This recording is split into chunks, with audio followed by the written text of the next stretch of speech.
we have the myth buster now. Last week, Leon Davis, who was a superb player, of course, for Collingwood and gave us great entertainment on the Triple M Football Network. But I don't think anyone's given us as much entertainment as this man. Not even the little Tip Brad Milne, I don't think, in pure entertainment meter.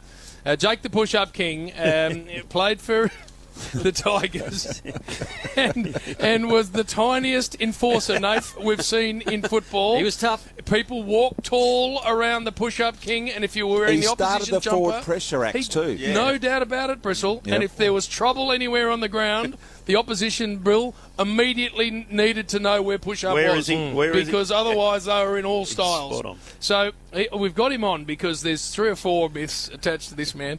Push-Up, welcome to you. Hello, boys. How are you? Now, I love the fact that you didn't answer before because it came up private number. Well, JB, you said you were going to message me, and I get private number call me about 4 or 5 times. Not having that. No, I knew you'd be a bit sheepish on that one. Now, listen, Push-Up, there are about 4 that we need to get through here because there was lots about you in your time.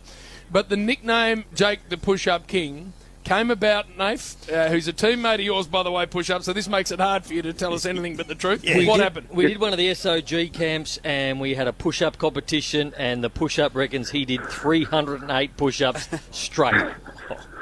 So it was 303. Right, so talk us through the surrounds, Jakey. So where were you, and what brought this on? So we went out to Anglesey and we're in the Grampian. So the SOG boys took us on a training camp. We weren't allowed to swear, call each other names. We had to wear netball bibs with numbers, right? And every time we swore, used a name, nickname, anything, we had to do 40 push-ups. Got towards the end of the camp, we had bugger all sleep, bugger all food, because they put food and water out and gave us a map to find it. But the smart SOG blokes, as they are, idiots, decided to put the food in the wrong area, so we couldn't find anything. So then, on the last night, they turned around and said that whoever in a combined total did the most amount of push-ups, most amount of chin-ups, got a box of Mars bars and some crownies, and then when your team did the most amount of push-ups, you got to sleep in a dorm. We had slept on the floor underneath tarps or trees for the last 3 nights. So my team was the last team to go. We won the chin-up challenge, so that was pretty good. How many did you do? I did 46. Yeah, good. Yeah. So then we had to do the push-ups, and luckily enough, so I could sit here and talk as much shite on this as we possibly could, but there's footage of it. There was a video guy there taking footage of it, and I ended up doing 303 push-ups. The only thing is, Jake, your arms are 14 inches shorter than anybody else's, so it equates to 58. Before you chirped in, I was about to say Donald Duck mate. arms, mate. So it doesn't matter whether they're Donald Duck or T-Rex arms, right? Moral of the story was I did more push-ups than anyone else there, and it's on footage, and there's 303, and it was official. So I can try and find that footage if you'd like. No, it's were all right. were the arms out straight though? There's some talk. I've been speaking to a couple of Richmond hierarchy operators, and they say that perhaps you didn't. The elbows were quite bent, Jakey, and they'd like to see you do it again. Now, just on that, BT. Look, sometimes these old blokes like Brownie or even Richo, the Richmond icon of the footy club, can be idiots or blind or lose their memories and all the rest of it. But at the end of the day, the push-ups were done. Some might have not been textbook like others. Some might have been looking like I was maybe, in the nicest way, maybe humping the ground rather than using my arms, but they were done. The push-ups were done. Next 303. One, 303 push-ups. Yep, we go down to Port Melbourne for the recovery sessions where you used to form the circle. You went into the middle with Richo. You're half his size and half his weight. And the mail that came back to us was that it was a complete and utter slapping down of the big man, to the point where in the end you had him by the hair and you were just dunking his head in and out of the water, and he was powerless to do anything in response. Is this true? Well, It is, JB.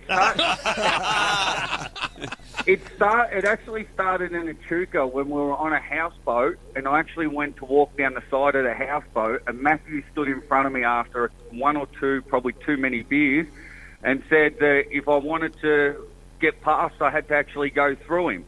And as he was taking his watch and his phone and wallet out of his pocket, I may have threw him overboard from behind, and he held a bit of a grudge on that. So then we went down to Kerford Road, where we used to do our recoveries, and the boys were circling up. And as Matthew was talking to the boys, look, protect yourself at all times. So if I grabbed him from behind or when he was looking, it doesn't really matter. I did actually put him under, and to be honest, it was pretty easy. This one's 100% true, Yep, Jim. right. Right. Now, so you gave him a bit of treatment there, and you've dunked him, and you've dismantled him down there at the Port Melbourne beach, and then now the third one. Yes. So the 2 out of 2 so far, going well. Yep. Not a lot of myths about Jakey. It's all there. Someone told me you hit a 9-iron. Normally a 9-iron, I hit mine 110, 120 about right, metres, but 290 metres with your 9-iron. Now, Jakey, golf and 9-irons don't normally go 290 metres, but is this one true? Well, I can't tell you the meterage, BT, but they go a long way. Okay, they go a long way. So all I was going to say, it's more Happy Gilmore stuff. Can't putt, but they go a long way, BT. So they do come off nicely. So Nathan has seen it, so he can vouch for it. Can't you, Nathan? Nathan, that one? Not that one, Jake. And our favourite one Yes. is the Terry Wallace one. When you weren't even in the leadership group down there at Richmond, you were lucky to get a game, Jake, to be fair. You stormed into the coach's office. Terry Wallace, who's sitting down there, you stormed into the office. He's under all sorts of pressure. Yeah, he was, because the team wasn't going that well. And you actually said to him, Terry, you must... I'm here on behalf of the playing group. Yes. You must resign. You must resign. Now, surely, Jake, you didn't do that. No, it wasn't exactly like that. No. So there was a meeting. There was a meeting. Clear that one up, Jakey, because that one has done the rounds over the journey.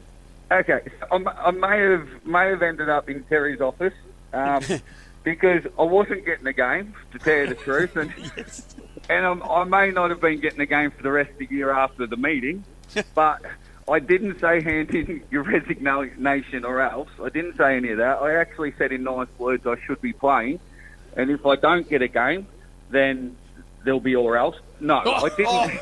I didn't say anything of the sort.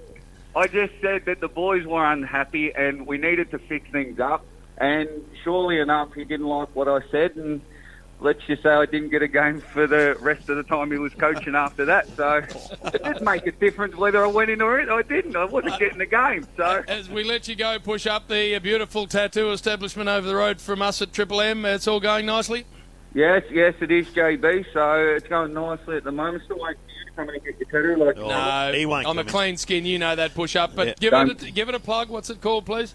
City of Ink, 216 Clarendon Street in South Melbourne. Gee, Get you've been in. doing some weights too, hasn't he? He's looking very Well, we big at do the see minute. you walking along the front here, push up, and it looks like you've expanded. He's about to So, explode. I do squats. Could you tell?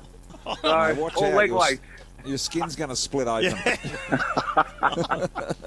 Hey, mate, you've been one of the great entertainment machines we've ever had on Triple M Footy. You're an absolute star. We've cleaned up some nice myths there. Thank you very much for joining us, little man. No worries, boys. Thank you, as always. See you, Jakey, Superstar Jakey. push-up. Absolute champion. Brett Ratton to join us. Looking forward to that. Bristle's going to tell us something we don't know. What, that he can ski? I'm not sure about today.